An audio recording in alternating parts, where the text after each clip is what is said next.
Welcome back to the Division 2. I'm finally getting round to showing you the Vile Mask, crowd control, incredible status effect build. I do have some legendary gameplay because this is not a build you would run when playing by yourself. So what we're going to do is jump into the loadout, and I'm running the mechanical animal for future perfection so that I get that extra skill tier for 19 seconds. It stacks up to 3 times, so you can essentially get yourself overcharged.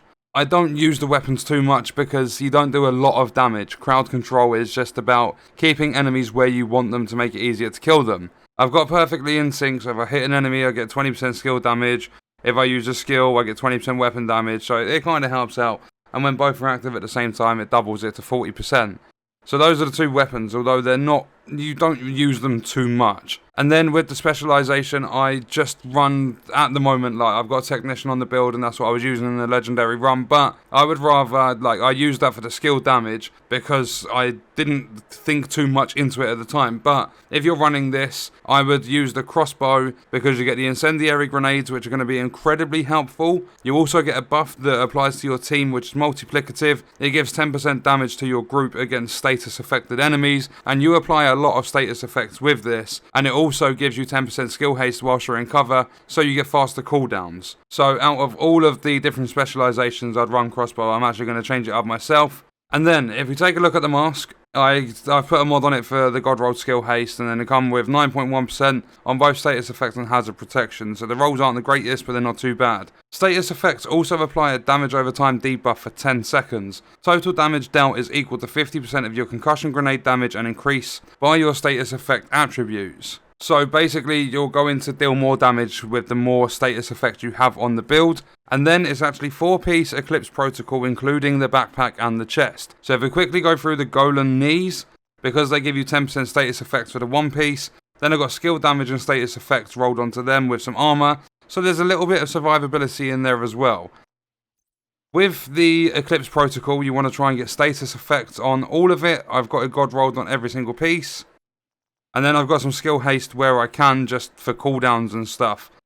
But if you look at this, 2-piece gives you 15% status effects extra, 3 pieces for 15% skill haste, and you get 30% hazard protection. The 4-piece is indirect transmission. Your status effects now spread on kill to all enemies within 15 meters, and they refresh 50% of the duration. So when you apply, let's say you're using the Riot Foam Cannon Launcher, because that's what I use to keep them all stuck in place. When you use that and an enemy is stuck, you kill them, then the status effect spreads to everyone within 15 meters, and it refreshes half of the duration of that ensnare. So if you can use the Riot Foam Chem Launcher, put ensnare duration on there, they're going to be stuck for a very long time, and you can constantly just keep spreading it to other enemies. So if we look at the chest, it's got proliferation, so it increases the indirect transmission range from 15 to 20 meters, and the refresh percentage, it goes from 50 to 75%. So it's 20 meters if you're using the chest, that it spreads to all enemies. Then with the backpack, amplifies all the damage you deal to status affected targets by 15%, so that's extra damage. And the 2 skills I run with it are the Stinger Hive, because it doesn't take too long to refill, it deals bleed damage, it's a very, very good thing to use, and like once you have an enemy bleeding, you kill them, the bleed passes on to the rest of them. And the bleed duration's just under 13 seconds, and it deals a good amount of damage. It's got 692,000 on there, on the stats. And then the other one is the Riot Foam Chem Launcher. It comes with 7 ammo. The ammo cooldown's pretty much 19 seconds. The radius is 3.9 meters. The ensnare duration is 18.5 seconds. So it keeps them stuck for a very long time. And you'll notice that skill tier 6 is giving you 60% ensnare duration as well, and extra radius on it. So if we jump into the gameplay, it's literally just the first 2 sections of Legendary, and you go into the first one, we run, 1 person's always crowd control, then we have 3 players running skills, until we get to the end boss, then we switch one of the skill players out for DPS. Sometimes we keep the crowd control for the boss area, just to keep the boss in like the same position that we want them in, so it's easier to get to the back of the backpack where the hive is if you're running district. And it just helps out, but sometimes the crowd control player will switch out for DPS as well. So all you plan to, the whole plan of using this, the way to use it is, you go into a mission, you find a group of enemies, and that's why it's best to run this when you're doing a mission that has very confined sort of spaces, and small areas, not too big. So the first area isn't the greatest for this on District because it's outside, a lot of enemies have different movements, and you get the assault tanks, and obviously with the tanks and the dogs and stuff, you can't keep them stuck in place. But also another way to do it is to use your incendiary grenades off the crossbow specialization, because that will burn them, then you riot foam them, and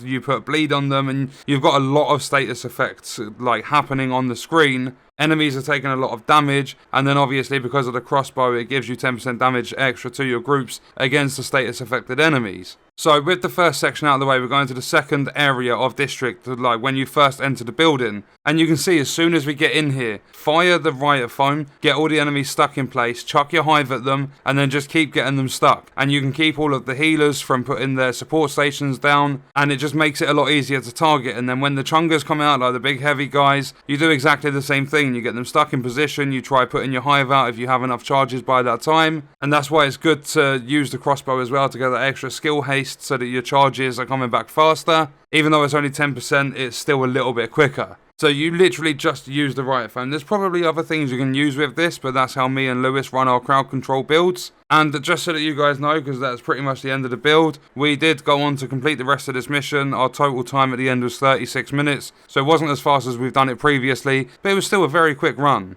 And unfortunately, we got a little bit of a troll at the end. Lewis got a exotic to drop, and it wasn't the bighorn. Instead of giving us the bighorn for playing legendary, we got the ninja bike knee pads. So something that was originally locked behind the dark zone, and something that doesn't really help in any of the builds we use. That's what we got to drop. So nice little tease from Massive there. But that's going to do it for this video. Let me know your thoughts and stuff in the comments, and any ways to improve the build and stuff, because I'm always open to suggestions, and I love that you guys are so helpful with it. But that's going to do it for the video. I hope you guys enjoyed it. Thank you for watching.